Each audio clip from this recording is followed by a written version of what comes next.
અંકલેશ્વર શહેરના આસિયાના હોટલ પાછળ પાર્ક કરેલ મોંઘીદાટ ફોર્ચ્યુનર કારમાં અજાણ્યા ઈસમોએ આગ ચંપી કરી ફરાર થઈ જતા ચકચાર મચી જવા પામી હતી। આ અંગે પોલીસ ફરિયાદ નોંધવામાં આવી છે। અંકલેશ્વરના સ્ટેશન રોડ પર આસિયાના હોટલની બાજુમાં આવેલ ઉમર રેસિડેન્સીમાં રહેતા રિયાઝ શેખે પોતાની ફોર્ચ્યુનર કાર ઘર પાસે પાર્ક કરી હતી। તે દરમિયાન મધરાતે અજાણ્યા ઈસમોએ તેઓની કાર સળગાવી મૂકી હોવાનો આક્ષેપ કર્યો હતો। કારમાં આગ જોતા તેઓએ પાલિકાના ફાયર વિભાગમાં જાણ કરતા ફાયર ફાઇટરો દોડી આવી આગ પર કાબૂ મેળવ્યો હતો। આ અંગે ફરિયાદી રિયાઝ શેખે જણાવ્યું હતું કે તેઓએ ઇસ્લામ ધર્મ વિરુદ્ધ બોલતા લોકો સામે અવાજ ઉઠાવ્યો હતો, જેની રીસ રાખીને તેમની કાર સળગાવી દેવામાં આવી છે।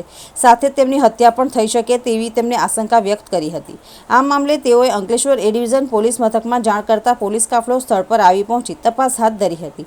આ અંગે રિયાઝ શેખે એ ડિવિઝન પોલીસ મથકમાં ફરિયાદ નોંધાવી છે।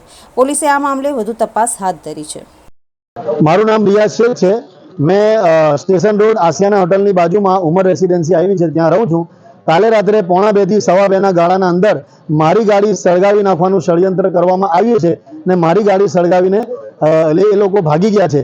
આ સળગાવવા પાછળનું કારણ એ છે કે ડઢાલ ગામનો વ્યક્તિ તોસીફ પાંચભાયા અને એમના ફાધર હનીફ પાંચભાયા એ લોકો ઇસ્લામના વિરુદ્ધ ખરાબ ટિપ્પણી કરી હતી ને એ લોકોના વિરુદ્ધ મેં પણ પછી એ લોકોને બોલ્યો હતો ઇસ્લામ માટે ને એ લોકો એ રીતના અંદર મારી ગાડી સળગાવી નાખવાનો પ્રયાસ કર્યો છે ને મને એવું લાગે છે કે એ લોકો મારી હત્યા પણ કરાવી શકે, મારું મર્ડર પણ કરાવી શકે એવું મને લાગે છે।